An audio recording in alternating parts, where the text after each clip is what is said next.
Okay, I'm going to do another try now and see if it works. As always, there can be a little bit of a tricky situation with the streaming devices, but hopefully it will start to work out now.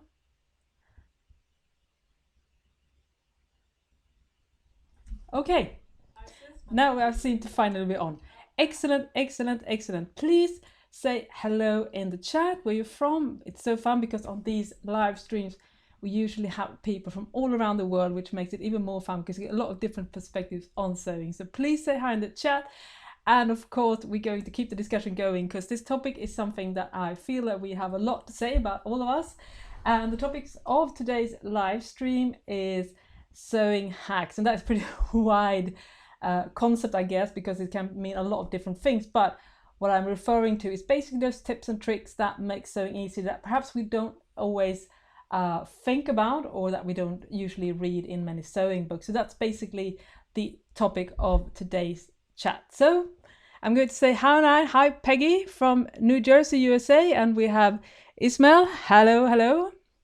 So nice to see you. It's so nice to have you in the chat. And as I said, please keep the discussion going and ask questions. And I will definitely keep up with the chat and try to answer as many questions as I can. And so I do think that, as I said, we all have a lot of different things to say about this topic. So I thought, it would be fun to share those little aha things that we have perhaps not even sometimes thought about, but they're really good to share. So we also have Jan from Virginia, USA. Hi, Jan. We have Carol from Essex, Chrissy from Utah in the States. We have Else from Norway. Hi, Else. And yeah, that's about it now. I hope I didn't miss it. And we also have Tin Mac from California. Hello, we're lots of people from the States now. That's good because obviously I'm doing this live stream. It's evening here in Sweden, it's about 8 o'clock. So it's good that you can in different time zones are able to join as well. And of course, if you do miss the live streams, you can definitely watch the replay because I will normally also make them available afterwards. You can definitely find them again. So, and you can also, I think now these days, also read the chat while you're watching the live streams. At least I think that's true. So it looks like that. And hello, Kate from Illinois. Yeah, so nice to see you guys. I hope you had a great summer. If you're living in the Northern Hemisphere, it's actually, I will say now, I think this is a live stream where I'm going to like sweat a little bit because I noticed that we had a really unusually warm weather today and our apartment gets really hot in the evening, and I actually also have lights now because it's getting really dark here so that you can see my face, and I'm feeling like it's been a live stream for about 2 minutes and I really already feel like, oh my god, this is going to be a very warm night. So but I maybe need to like take a little break and wipe some sweat off my forehead. We'll see about that, but that's how it is when you're doing live streams. Everything can happen. We have Michelle from Alberta in Canada. We have Ismail from Algeria, and we have Susanne, which is from Sweden. Hello, Susanne. And we also have Jenny from New Zealand. Thank you so much. Yes, so let's talk about sewing tricks. And I have so many, and because I was thinking about this when I was thinking about what I wanted to share with you guys today. I realized I have so many things that I got a bit overwhelmed and a little bit stressed out. But behind me, I have a table full of little tools that I use for sewing that some might not be as obvious. And I'm going to start off with one thing that I'm pretty sure, I mean, some of you use already, but that is to use a lighter. And why a lighter? Well, a lighter is obviously, I think most people are familiar with that. You can use it for determining fiber contents of your fabrics. Now, for instance, if you are testing nylon and polyester, they usually will melt into hard like plastic little balls. If you are testing fabric that is made out of wool or silk, it will smell like burnt hair. And if you are working with more natural fibers such as cotton, rayon, they will behave a little bit different. They actually more disintegrate and burn. So it's a little bit depending on, this is not something I can do on top of my head, but in this book, which I talk about often, it's called Sewing Secrets from the Fashion Industry. It's a great book which has lots of different tips. They have a really good diagram of, because there are lots of nuances to this on how exactly each fiber behaves. So don't test me on this, because I always have to look into the book when I'm trying to figure out, if the difference between rayon and cotton or the difference between nylon. and polyester. But what I'm going to share with you guys now is and a couple of other things you can also use your lighter for. And I'm just going to say hi to a couple of more people in the chat now. Hi, Erica from Maryland, Barbara from Texas, hi, and we have Dorte from who's watching on my way train from Copenhagen to Horsens, where I live. Hi, Dorte, nice to be joining on the train. And also we have Dee from Germany. Hi, Dee. And yes, one cool thing that I do, because obviously, as you know, fire and synthetic materials, they actually turn into plastic pretty much in a very simplified way. I'm not a chemist, please don't quote me. But for instance, if you have a ribbon or like this in a cord and you want to, for instance, you see how it's frayed, right? And you want to pull this into maybe a stopper if you're sewing an anorak or a jacket, or if you have flat tape that is also made of polyester and is starting to fray, you can actually melt it a little bit with the light. So I'm going to put this on fire now. I did a test run before, so hopefully it won't go too crazy and actually not too hot. And what I do now is that you of course need to check that it's not too warm, but I just shape the this one. I can actually melt it a little bit more. So, I normally say don't try this at home, but I will actually say do try this at home. And depending on the fabric, you can actually mend the shape this really good. Now you can see how much easier this will be to pull through a stopper on an anorak, for instance. And the same goes if you have problems, as I said, with the fraying tape. And of course, the edges, they will not be soft. They will have like a sort of hard surface. But for instance, if you're just going to tie this into a knot like this, you know, it doesn't really matter if some of it is a bit, you know, plastic and no fraying, right? So this is one of the things that I actually use a lighter for, apart from determining fiber content of fabric. So I hope you like this tip. And another thing that I also use a lighter for is that first of all, you know, sometimes the zipper tape, I think, I could be wrong, but most of the time these days is either made of nylon or polyester. It's very uncommon to find cotton zipper tape these days, I think.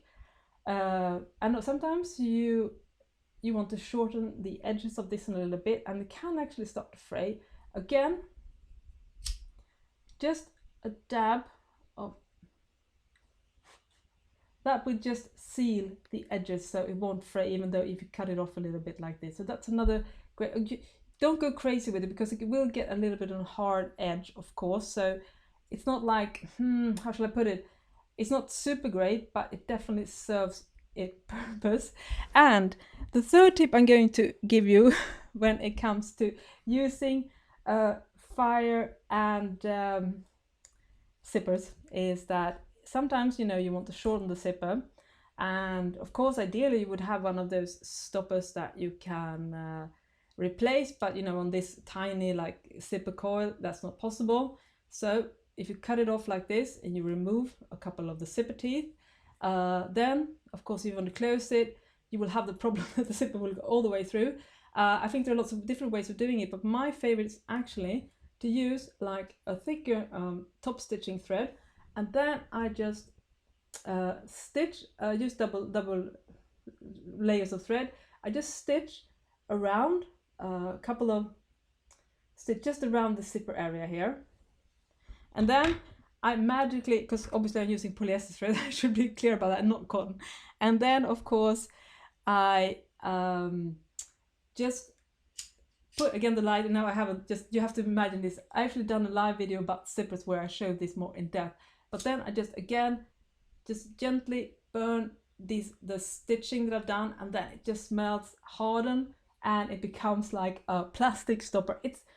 It's not, obviously, it doesn't look as professional as one of those real plastic stoppers, but you know, to be honest, if it's not visible and that's all you have, I definitely think that this is a good method of shortening your zippers and creating a very quick way of adding stoppers without the extra hassle.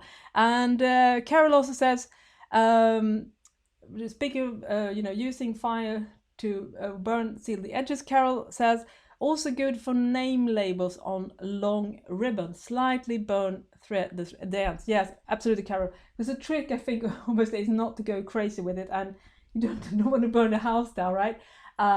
Just because you want to try this. But for the most part, if you're just being careful, this will actually be a bit of a lifesaver when you're struggling, when obviously working with synthetic materials.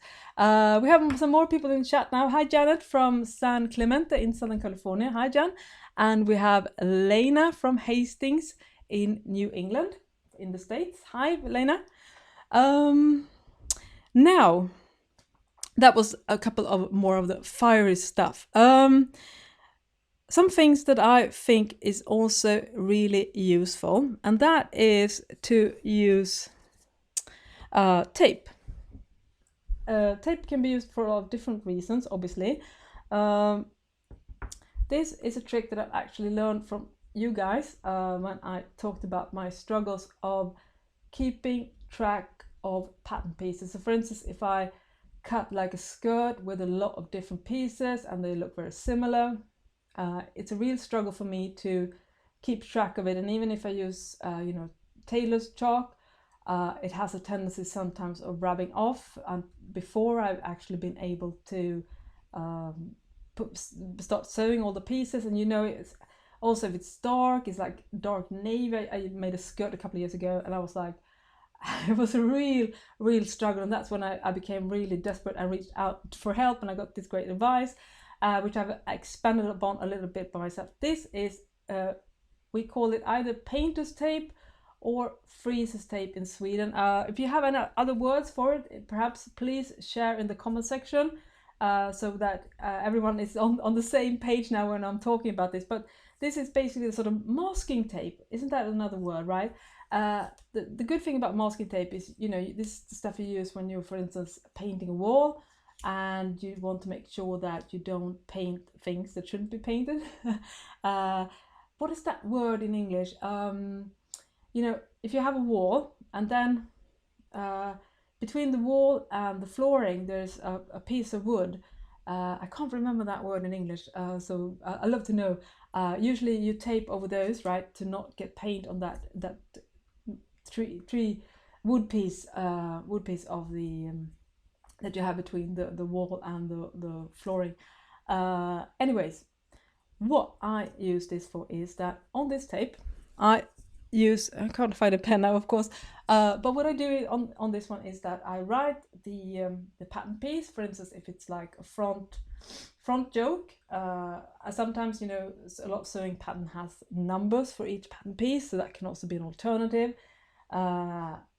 I also, and this is what I am very happy about, is that I also write if I put the tape on the reverse side of the fabric or the right side of the fabric, because again, that can be a real struggle, especially if you're working with bad lighting or dark fabrics. If I had a penny for each time I have been sewing together the right piece and the reverse piece, I would probably be pretty rich now. I might have to quit my day job even. But because that is like, I think, let's be honest, most of us, please tell me at least, that most of us have gone through that process. It's so frustrating because it's such a, in a way, it feels like such a silly error, because if we were just double checking a little bit extra, we would have seen whether or not this was a problem. But this is a long-winded way for me to say that on this tape I write reverse side or right side and what type of pattern piece it is. Those are the main parts. They can be like the left facing or the right facing, all that stuff. I just write it on tape, put it on the fabric, and the good part obviously with this tape is that it removes really easily. I have so far, knock on wood, have had no incidents with this glue on the tape getting stuck to the fabric. If you have any bad experience using masking tape, Oh yeah, because I know some of you guys, especially those I think who are living like in England or in the UK and in the States, perhaps other countries as well. You talk about something called washi tape. Uh, that seems like a really lightweight tape. Is it used for like scrapbooking? Because I know I see a lot of you guys refer to this and you use it, so that might actually be a better alternative. Because I can imagine, because it's like meant to be on paper now. You have to correct me if I'm wrong. That is probably even a better option because it might has even less glue. Because you need a sweet spot between not having being sticky enough but not having enough glue. And also correct me if I'm saying washi tape. It's Japanese, or is I'm mixing up stuff, but yeah.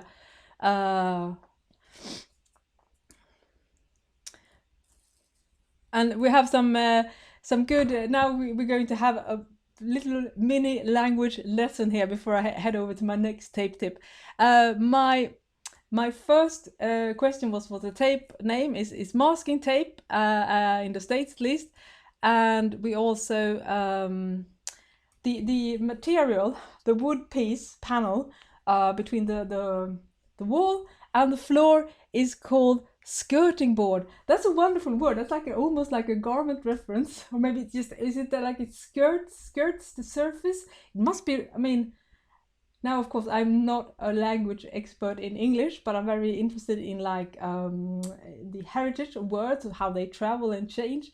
And now I'm thinking that the skirt, as in the garment, and the skirting board, they are probably related because they both skirt a surface or like that. Could be wrong. Please, if someone is like a language expert or at least knowledgeable, please correct me. But I could suspect that could be actually and also edging the molding. Yeah. And we also have baseboard and floorboard and wood mounting. You know, this piece of the material actually seems to have a lot of different words. If you're curious what we call in Sweden, it's called list, just like it's spelled the same way as you English guys use when you're making a list, when you're noting down things.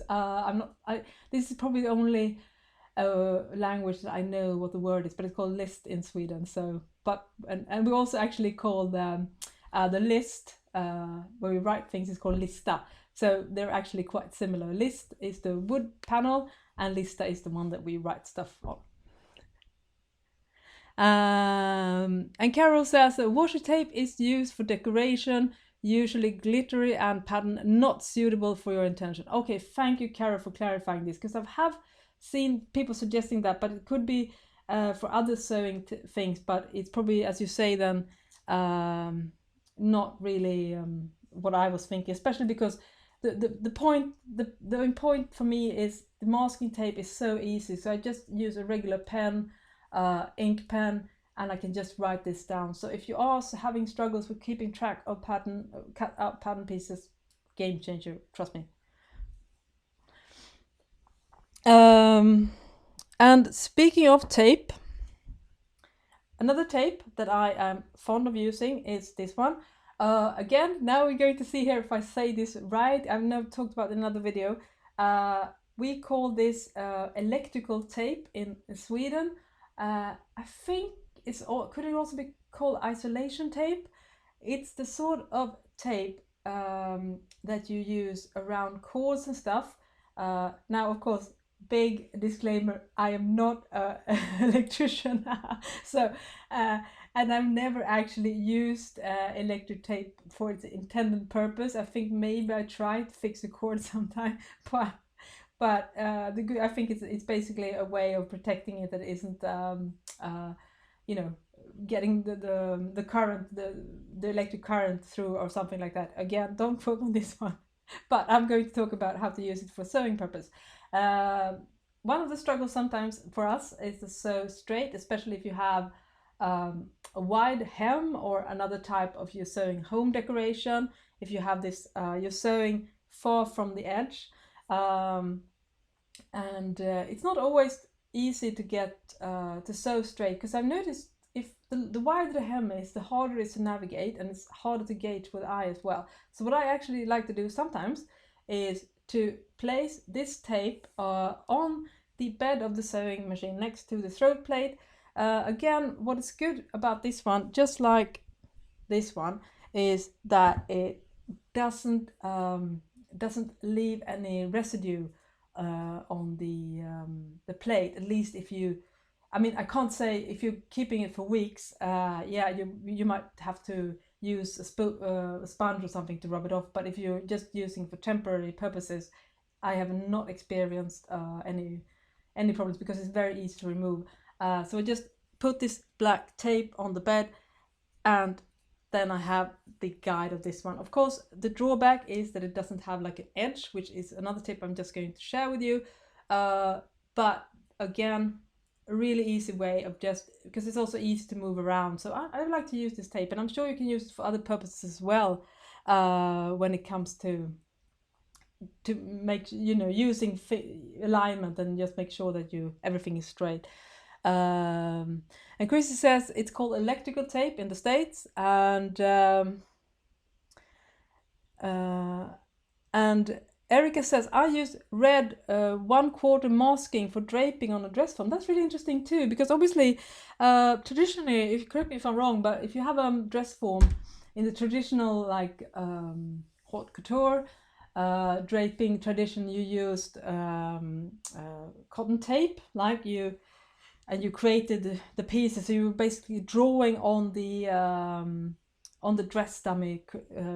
But I can see, as Erica says, that, you know, having a tape that is easy to remove and is narrow, so you can still shape it a little bit. That sounds like a really clever idea.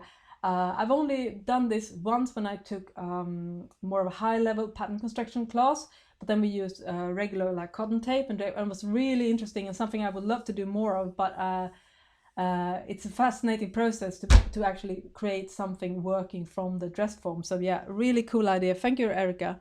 And Chris also have another tip about tape that doesn't leave residue. First aid medical tape is great for not leaving a residue as well. And also Erica says that the normal thing when you're shaping on a dress form is to use single folded bias tape. And I can imagine, because then you have that movement, because that's, you know, when you're trying to shape different pieces, you have to obviously do curves and things like that. So yeah, thank you for the cool idea. But obviously, as I said, the drawback of using tape for sewing straight is because it doesn't have like edge where you can align the fabric against, so it's not as precise. There are magnetic seam guides that you can attach. I know some are really fans of that. They're not readily available in Sweden, hence why I've not tried it. I've also heard some people saying that it doesn't always stick on all type of sewing machine beds. I can imagine that it has something to do with the content of the metal content.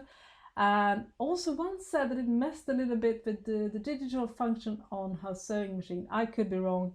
I seem to recall that. But anyways, another option, and this I've harped on about before, and you'll be like, oh, is she talking about that one again? But it's a good idea. Is to use a piece of Lego or any other type of like boxy shape. This is a longer piece of Lego, and in order to get this stick on the sewing machine bed, I've actually used what is called blue tack, I think, in English-speaking countries. Our here in Sweden is actually not blue, it's white or grey, but it is this sticky, gooey kind of almost like chewing gum, but you use it to place like posters and stuff on walls. And if you place a blob of this underneath the piece of Lego and you place that, it's so stable and so easy to remove. Again, leaves no residue. Other people I know like to use one of those post-it stack, you know, those yellow notes, or any type of like a list block, basically. That's also another option. So you definitely, what I'm trying to say here is that I do think magnetic seam guides sound like awesome, because again, I have not tried them. But if you don't have one, you can definitely use a post-it stack or a piece of Lego as well. I would think that it works just as well. Both these are also, as I said, easy to remove, and you won't have any struggles with it not being magnetic enough, because, or it possibly potentially messing with the digital side if you have one of those sewing machines. And Susan has a good tip. If you are doing something that does leave residue, has happened. This is one of the most stupidest thing I've ever done. Speaking of residue, is I can't remember why, but before I sort of figure out that I should use either electrical tape or masking tape, I had the enormous brilliance of trying to use duct tape. You know, duct tape, that's a sort of silvery reinforced tape that you use basically to, it's like a heavy duty tape that to basically put pieces together again. And I put that strip on the sewing. I must have been desperate or really stressed out, because I usually make, this was many years ago, I should also say, before I was, you know, a bit less wise. But I thought that that would be a good idea to use as my sewing guide. And that was a disaster to get rid of, which brings me to Susan's tips here, that alcohol removes tape residue without harming plastic or metal. I use 90% isopropyl. Thank you, Susan. I wish I had known that, because I remember, I think I was trying to use one of those like kitchen sponge, trying to rub it away. That was so stupid. Don't use duct tape. Really bad idea.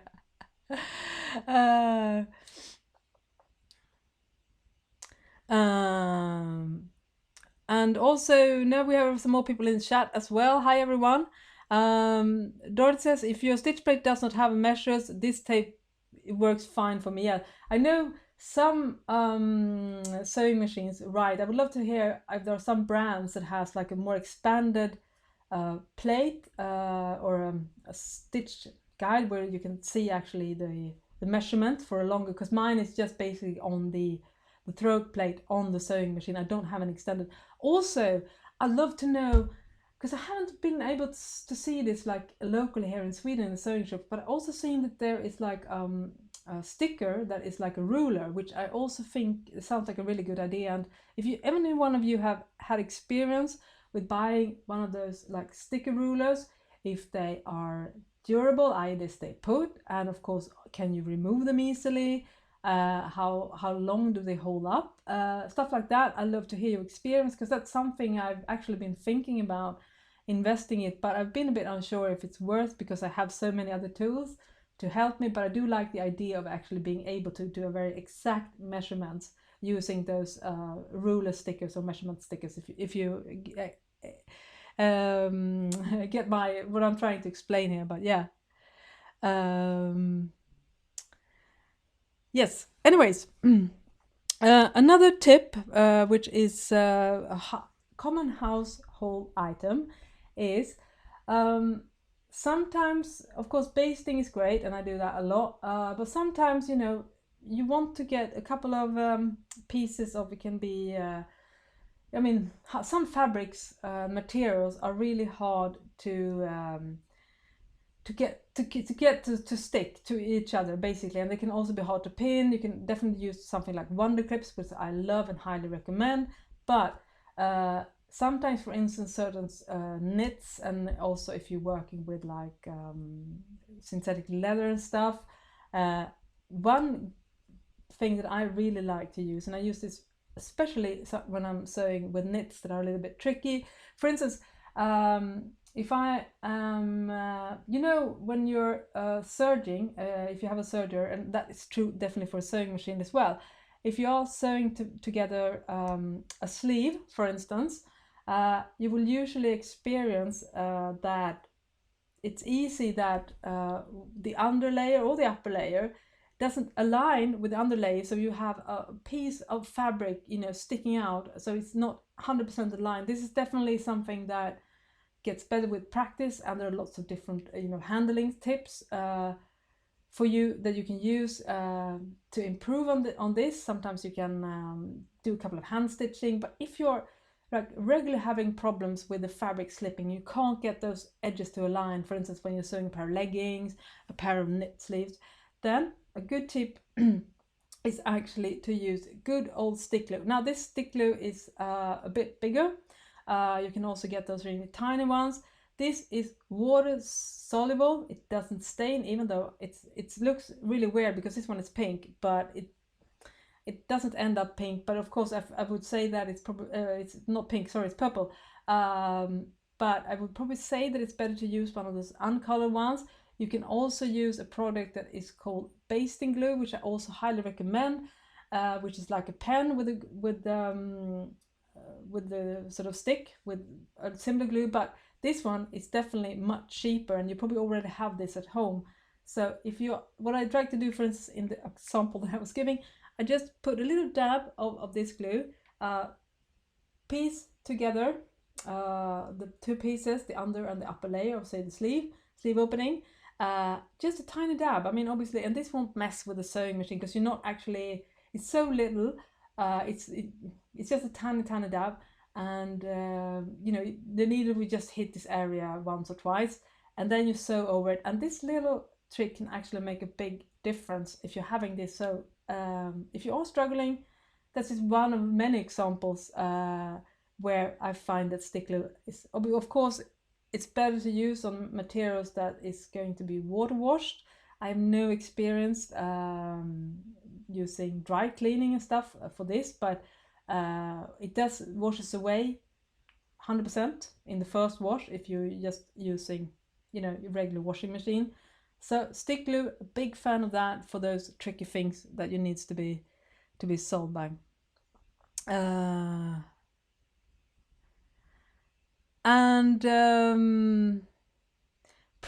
We have some more tips here. Now I need a little bit of explanation here. Pritt sticks are great for pattern cutting too when slashing and adding paper. Now I'm really curious, Carol, what is Pritt sticks?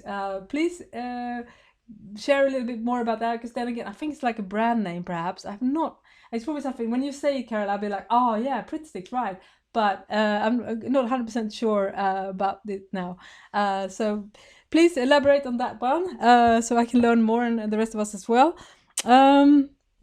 So these were some tricks on how to get things to stick. And I have even more tips. I have so many. I'm going to have a glass of water now before I get to the second round of this. Anyways, if we are talking about, I'm going to go back a little bit now and give you some tips on the preparation before you start sewing.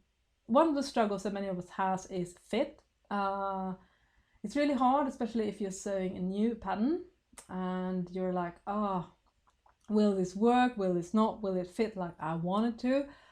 And obviously, because most of us don't want to sew the same garment over and over, so this is a situation that we will often encounter. And there are many ways of solving this. You can, of course, do a test garment, a muslin, but there are some quicker ways that I actually employ quite a lot these days. And one of the things that I actually am a big fan of is to have like a template pattern or a template guide. So for instance, if I'm sewing a new knit top, I know a couple of things. I know pretty much how I like the shoulder length to be, because for me, if I'm sewing a tight fitting knit top, I'm personally not a big fan of having the shoulder seam expand onto my arm. Of course, I can also wonder if there will be enough ease or if the top will be too tight. So therefore, I actually have some reference garment that I've actually cut from harder paper. So this is, for instance, my t-shirt reference pattern, which I actually add on t-shirts when I'm sewing them. Just make sure that, for instance, I have a rounded tummy, and one of the issues I often encounter is that there's not enough width around the tummy. It's a bit too tight. I don't like that. So I just place this reference pattern on the pattern I'm planning to sew. Then I can gauge things like sleeve opening. Is it too big? I can see if it aligns with the sort of width of the shoulder that I want to have. Is there enough room here for my bust, etc., etc.? Is the waist at the same point, or do I need to do some petite alterations, which I often have to do? And for instance, if I don't like the sleeve, if I think that the top looks great, but the sleeve opening is too big for my liking, I can actually just place this pattern on top of that garment, the pattern I'm trying to make it to use, and just use this piece for just the sleeve, and then use the rest of the bodice for the pattern I'm planning to make. So this is just a quick way of doing this, and I also have similar method for pants. For instance, this is a more skinny fitting pants, where I've also transferred this to harder paper. So here I can gauge, is it will be wide enough around the waist area, the hip area. I have a pretty specific way that I like my crotch to be shaped. As you can see, it's a bit scooped out like this. I find that this fits better on I have a very flat bum, I think it's called. So this I also place on the pair of trousers that I plan to make, and I actually trust this like reference pattern so much that I usually reshape the crotch area, for instance, before I even try sewing this, because I know that this works so well. So this definitely saves some time. Obviously you will still run into fit issues, of course, but using references of things that work is definitely a big time saver, and can also save you from not having to do like a test garment.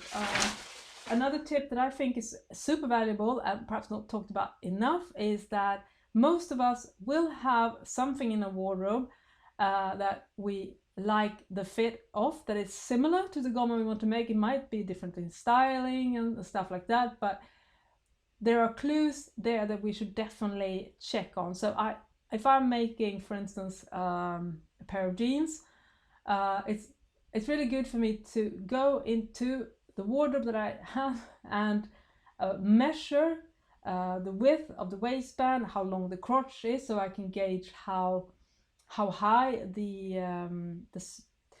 crotch will go, if like a low cut or a high cut. Just using good old measurement tape and just check everything, because these finished garment measurements are so important for the end result. I mean, even though you sew your size, you've done all the correct measurements, there's always things that is very personal on how we perceive good fit. So even though the sizing is correct, maybe the pattern designers has another idea of how much ease a garment should have, how high the waist should sit, for instance, and how long the sleeves should be, all the stuff. So it's really, really good. Just head over to our reference library, our wardrobe, and just double check before we start cutting out in the fashion fabric, because that's something, when I began doing that and not automatically thinking that everything we worked out fine from the start, that just made a big difference in how well I could get the end result very close to what I had imagined, rather than just hoping for the best, which I think is pretty common when you start. So definitely always check with things that you already have and you already like the fit of, that is similar, because hopefully most of us have at least some of those garments in our wardrobes already, which I think is very, very valuable.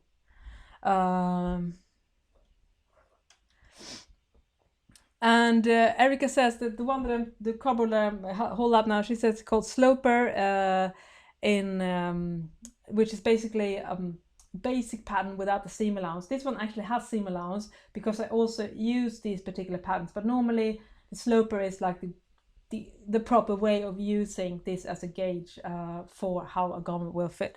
And Sloper is also called blocks. Slopers in the States, and blocks in the UK. Thank you. And Jan says, Hail Mary, cut as you. I love that, yeah, because you never know. It's always a journey. You never know where you end up. And Erica says, I usually take full circumference, I cannot pronounce this word correctly, circumference, the full measurements. But now I take quarter horizontal measures. So yeah, you don't have to go all the way around. You can actually do like, I think that's how you measure in the garment, in the pattern construction, the formal ways of doing it. You actually measure the quarters as well. And Lynn has a good recommendation for a book if you're struggling with fit. It's called Sarah Veblen's book Photo Guide for Perfect Fitting, and I can't recommend it highly enough. I heard so many great things about that. That's definitely a book I will add to my library. I have not done it yet. I have Fit for Real People, which is also really good. It has another way of using the actual tissue paper of fitting, but I've heard so many good things. And Rob says, I want to use this idea of reference pattern. Yeah, I would say if I would rate fun things, tracing a pattern to a oak tag or a foam paper, not my greatest love, but it's so worth it, so worth it. I like to actually put on something on the computer or the television to keep me entertained when I do that, just like rewarding myself for doing the hard work. So definitely a good idea. And also Erica says a good thing about when cutting knits, don't forget percent of stretch on crosswise gain or four-way stretch. Yes, that's also crucial. Again, if you're working with knits, they usually have negative ease, especially if you're sewing very close fitting garments. Then you definitely need to make sure that the fabric will have enough give. So sometimes, of course, it says a knit top, but knit top that can be 0 stretch and it can be 100% stretch. It stretches twice the amount of the original amount. So yeah, huge difference for sure. So these were a couple of tips. Now I'm going to talk about some other things as well, which I think is super useful. I am a big fan, which is basically it kind of aligns to what I talked about using reference patterns. Also to save time, for instance, when I make skirts, I always like to add pockets, and still, at least the sort of patterns that I use a lot of Burda, and they oftentimes still don't have side pockets in the skirts, but so add them. And why this is a good way of saving time, I have just created this pattern piece, which is a side pocket. I've made notches, so this tells me how long I should stitch the seam together. I have measurements, so I know that it fits my hand. I don't like too big openings, because if I store my wallet or my cell phone, if the opening is too big, whoops, it just falls out. So this is basically this is the one I'm currently using. I don't make the pockets too big, because the problem sometimes is that it always ends up on your tie and it gets like it gets too bulky. So it's a sweet spot here. This is my current favorite one. As you can see, it's not too much more wide than my hand. I can actually make it even smaller, but you need to like have enough room to get your stuff.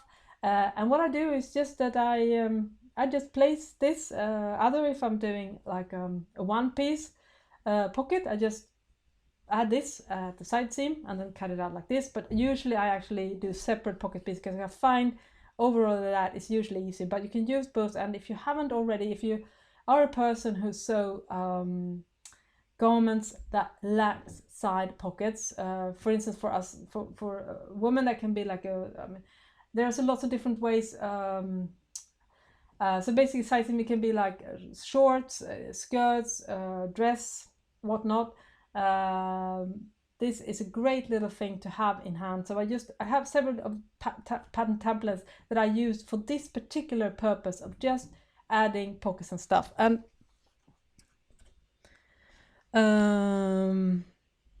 And another trick that I've used, and I've also talked about this in my video, game-changing techniques for sewing jeans, and it's also, if you go over to my blog, thelaststitch.com, and search for my tutorial on how to sew a jean zipper, you will also see how I use this. This is from, again, this book, Sewing Secrets from the Fashion Industry. This is where I first learned this trick. I have a link to this book in the description section. And what this is so brilliant, and I have had this book for so many years, and I was so skeptical about it, but then I tried it, and now I am 100% convert. When you're sewing zippers, you are obviously top stitching over the zipper, like creating this shape. And to be honest, it can sometimes be a bit of a pain, because it's a very visible seam, and sometimes, for instance, if you're sewing jeans, you're also using contrasting thread. Not too fun if it's not perfect. You can definitely use tailor shock, a tracing wheel, but all these actually add a little bit of time, and you also have to be sure that you will be able to remove whatever type of tracing pen you're using.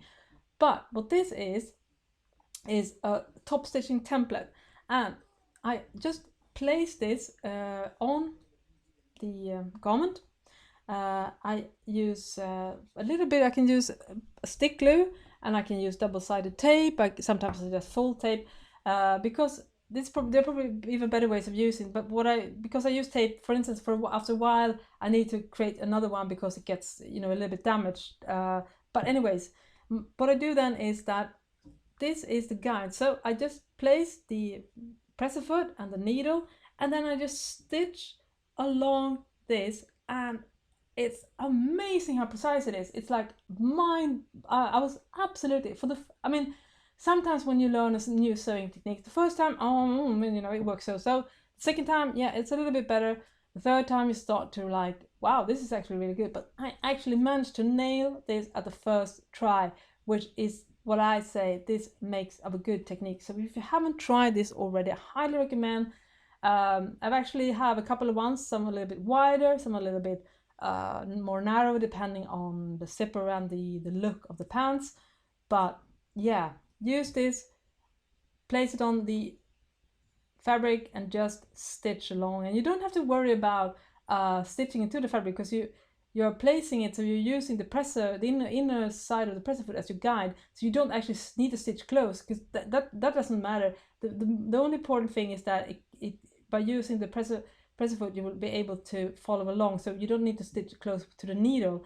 You can stitch a little bit farther away, but the shape will be the exact same. So while this is a bit narrow, the finished top stitching seam will be slightly wider, because as I said, I stitch slightly from the edge, if that makes sense. If everything like this sounds super confusing, definitely recommend check out my video about game-changing techniques for sewing jeans, or head over to my blog and look up that jeans sewing tutorials.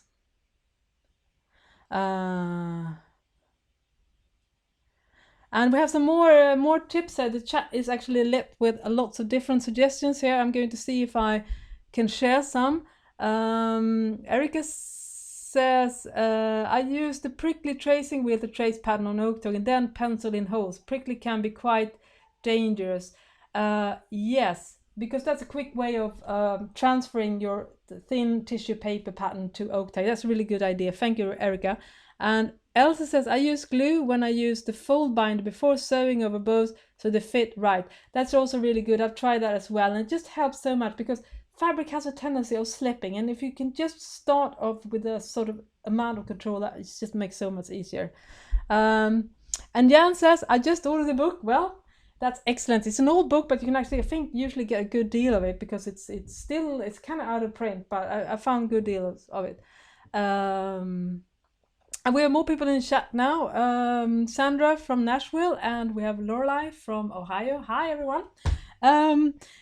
And some other things that I actually use, that I reuse. Speaking of pants,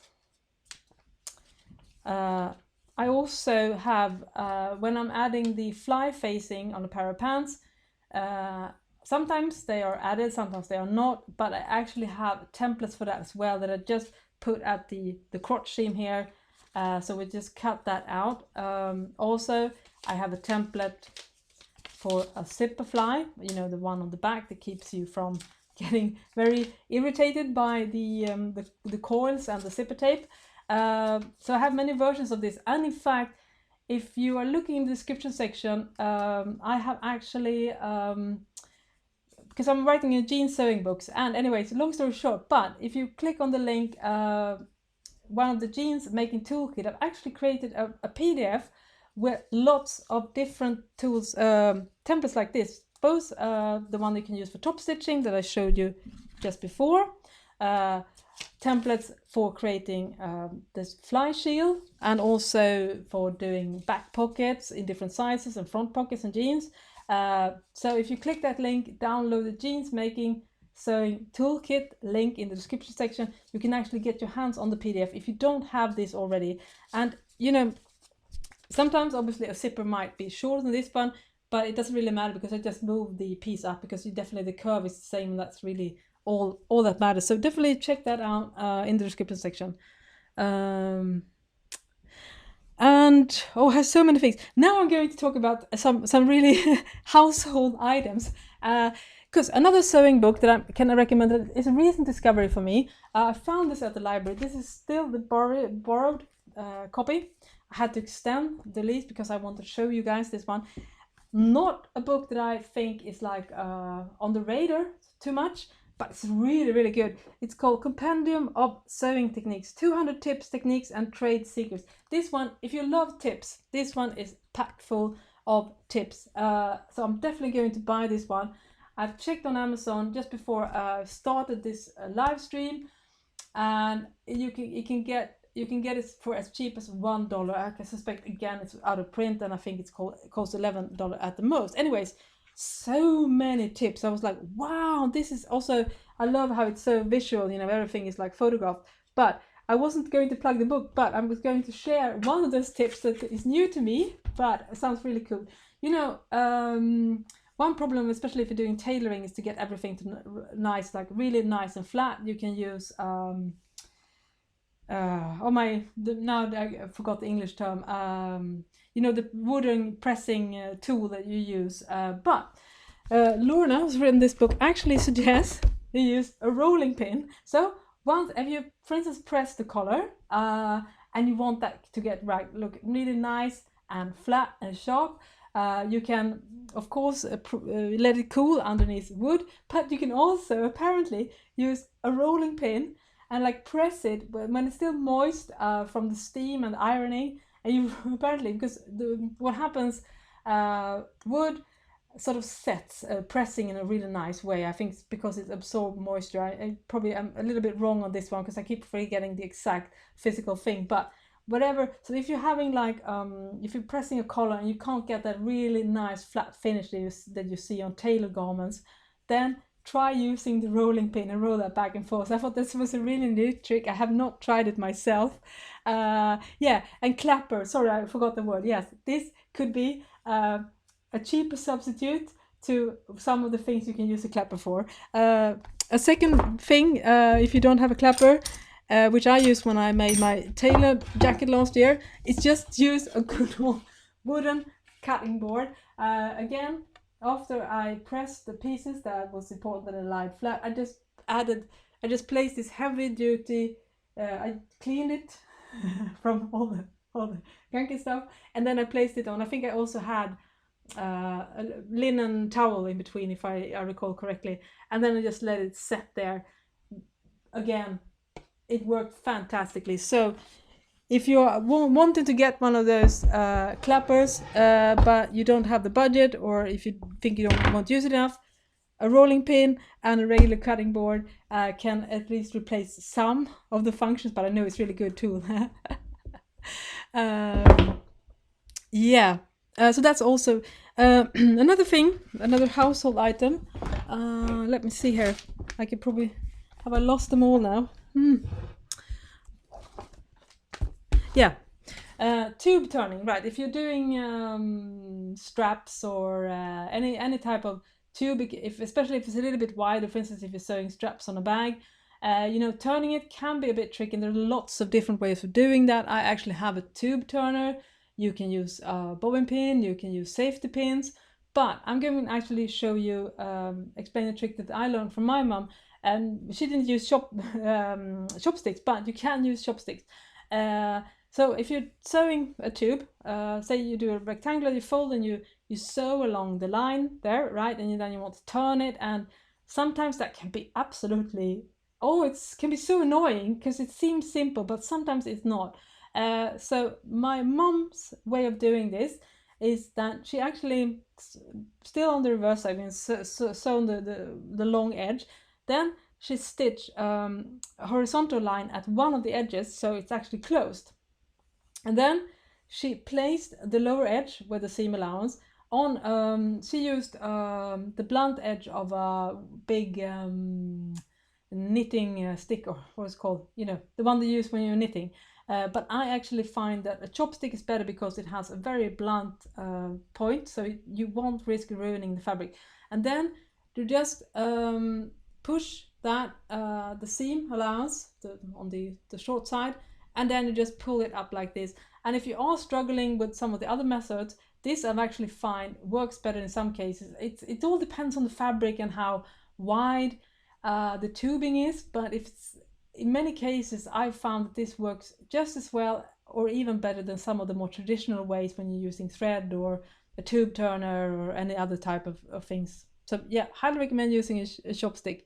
And Joanna, the book I was just showing you, yes, it's called, I think I linked it to in the description section as well, but it's called Compendium of Sewing Techniques, 250 Tips, Techniques and Trade Secrets, and by Lorna Knight. Again, not a book that I think is getting the credit that I think it deserves. As you can see, it's a sort of sewing book that I like, and I also try to make myself, very visual, lots of different tips, insider tips. Yeah, it's a really nice book, and especially for the value, if you can get it as cheap as I found it on Amazon tonight, then definitely. And Cynthia says, hello from Phoenix, Arizona. Thanks you for all you share with us. Thank you so much, Cynthia. Yes, and I have some final tips that I want to share with you now. And that is to speed up the marking, because that's also, to be honest, I'm not a big fan of all the prep work that goes into sewing, but I know how super important it is to make sure that you've done the proper prep work, marking and all that good stuff before you actually sew the garment. But I have some ways that I like to speed that process up. For instance, notches. There are many schools of thoughts about this, but my school of thought is that I just cut tiny snippets into the seam allowance.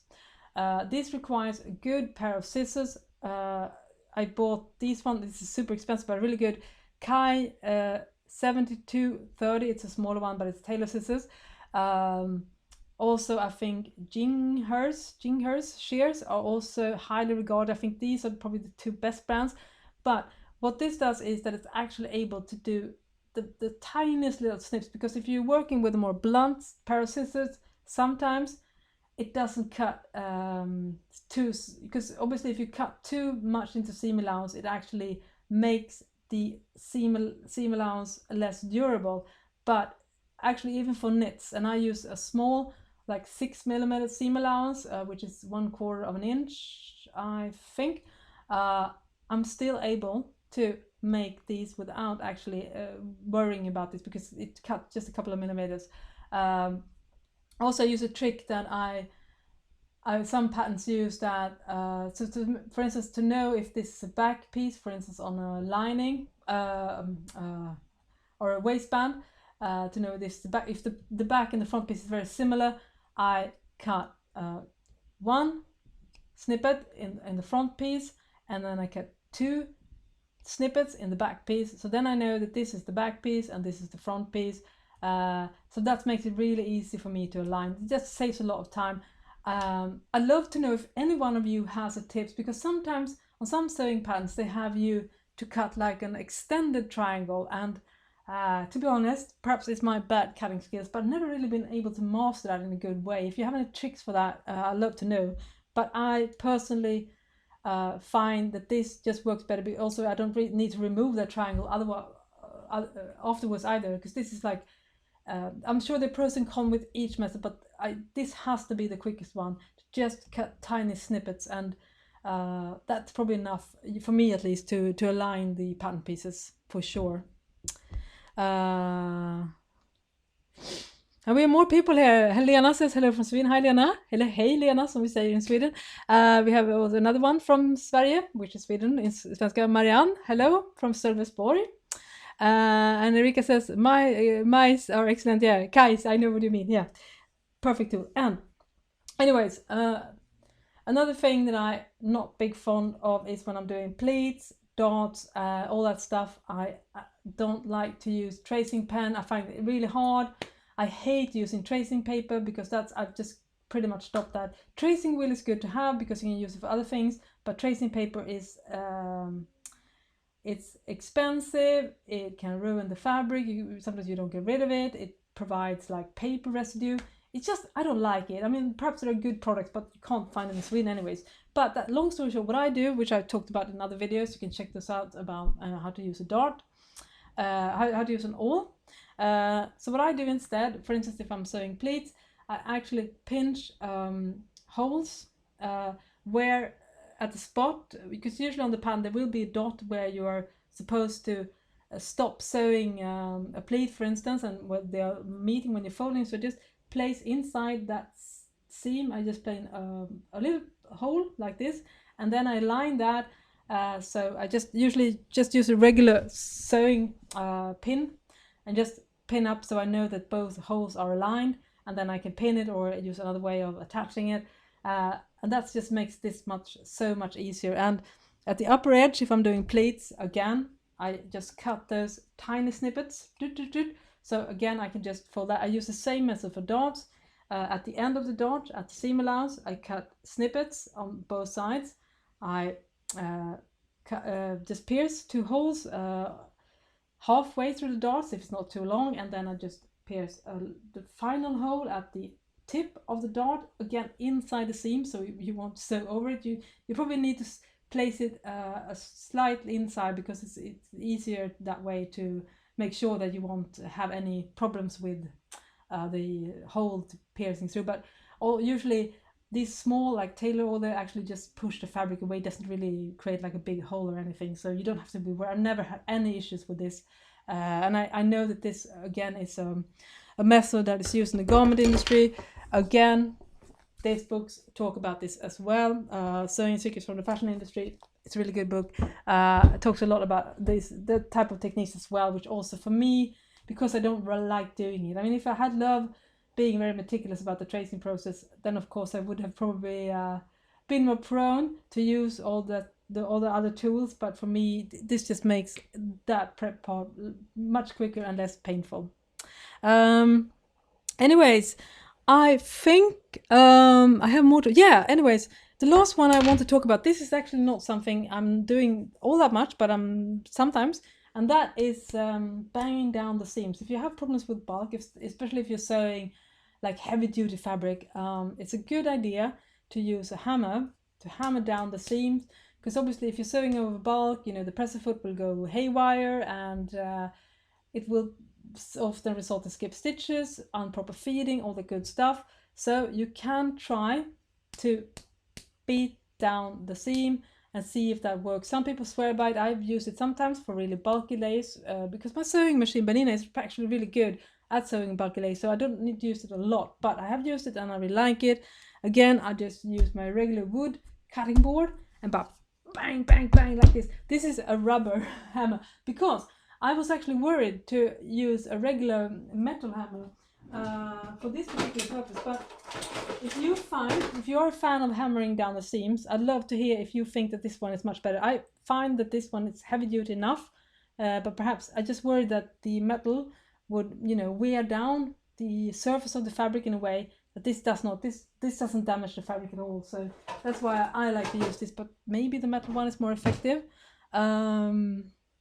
So yeah, I'd love to know if you have any experience with this, because that's really something many of us struggle with when we're sewing over bulky seams, that the stitching will get a little bit wonky, and this is a hack that is pretty common to use. Erica says also, all is great to use as a stiletto when easing seams while sewing too. Yes, I use that as well. If you have problems with uneven feeding, just use the awl and just manipulate the fabric to make sure that the feeding is even. And we also have Catitude says hi. If you have any more questions or any more tips, I'd love to know. Well, let me see here. Actually, a little bit of a life update now. As I mentioned in passing, I'm writing my next book, which is my 3rd book. First, I wrote Sewing Activewear, which came out in 2017, and this year in March, I published my 2nd book, which is called Master the Coverstitch Machine, if you're not familiar with it already. And now I have started to work on my 3rd book, which will be about sewing jeans. And The thing is, obviously, as you probably can guess, I have a lot on my plate. I'm working full-time at the day job and doing all this other stuff, as you know. And I've basically been feeling that, you know, my stress levels are not long-term healthy. I cannot keep up. I like to work and I'm pretty effective, but, you know, it does take its toll when you're working so much that I've been doing for the last few years. So I've actually taken a leap of faith and I'm going to have some months off from my day job now so that I can be able to focus more on my next book and also have some other cool projects. Hint, I'm actually working on my first garment pattern as well. So I just felt if I were able to pull this through, I just need to make more space so I don't burn out, because it's like my biggest fear. So that's what I'm going to do. So starting now in September, I'm actually not working until next year. I'm working definitely, but on sewing stuff, not my day job.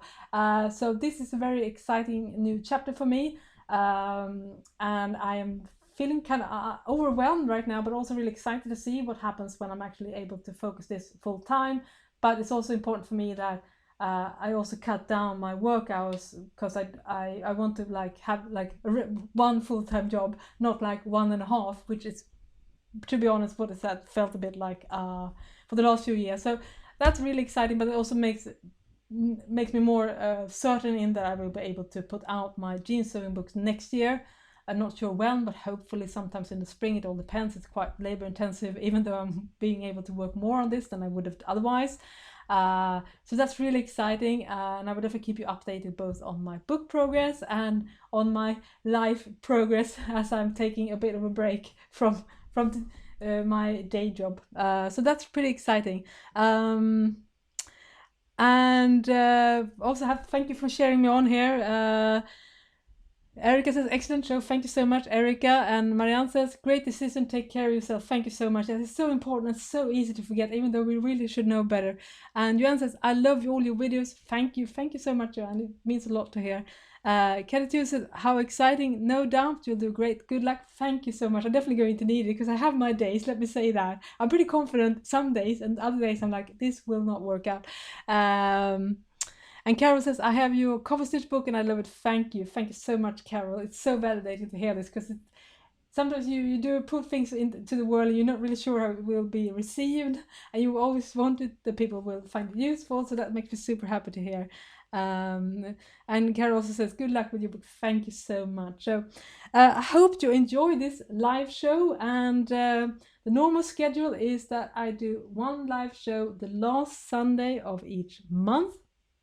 And also, if you subscribe to my newsletter, which is also again a link in the description section, I mail that one once a month, and then you will be notified on my upcoming live stream. And also, by the way, speaking of my own books, I actually have a code in that newsletter which gives 50% off the ebook versions and also my patterns. I can't give it on Amazon because they are the sellers, so I can't give them. I can't run the codes because they it's like their shop. I have no power over it. But if you want to get access to my ebooks and my patterns, and also have nice ebook pattern bundles, you can actually, if you subscribe to the newsletter, you can get that discount code. It's actually only valid today for 50 minutes, but I'm going to extend that now, so it's valid a couple of more hours now. So if you want to get on that and get that 50% discount, you can definitely still get it. I'm just going to extend the discount time frame for you if you're interested in that. And well, thank you so much for everyone. And Borja says, thank you for all the tips. And Tina Max says, that's so great that you're able to take the time away from your day. Yes, thank you. It's so much. It's something I've been thinking about a long time, and now I felt it was a choice. I had to like reduce the sewing bit so much and just focus on the day job, and I wasn't really ready to do that because I love doing this. And Lynn says, great show. Thank you. Take care of yourself. Thank you so much, Lynn. Jan says, I'm very interested in the jeans book. Thank you so much. I will share more details about that. And I also done a video a couple of weeks ago where I talk more in depth about that. And April says, this has been wonderful. Thank you very much. Thank you so much, April. Jenny says, good luck with your new adventures. Love your tips and your honesty. Thank you so much, Jenny. Luan says, sorry I'm late, I'll watch again. Thank you. Of course, you can always watch the replay. And Wendy says, good to see you in real time, Joanna. Thank you so much. Nice to have you here in real time as well, Wendy. And Ate de Bourgeon says, I wish you the best during your leave. A few years ago, I took a leave to learn new skills and it was great. I can share some tips privately if you want. Thank you so much, Daniel. That means a lot. Because sometimes, you know, I think also comes with age. I mean, I've been working now, I mean, basically for over 25 years with some short breaks. And sometimes you get, maybe you want, it's nice to have a little bit of a break because you always have to work a long time now, especially with the pension systems and stuff. So in Sweden, we probably have to work, I think, we turn about 70 now in order to make it financially viable. So it's nice to have a break in the half term of our working life in that way. So that's I'm really looking forward to it. Thank you so much for everyone who joined me, and I hope to see you again the next time. And of course, normally I publish a sewing video every Sunday. Stay safe, and I'll see you next time. Bye bye!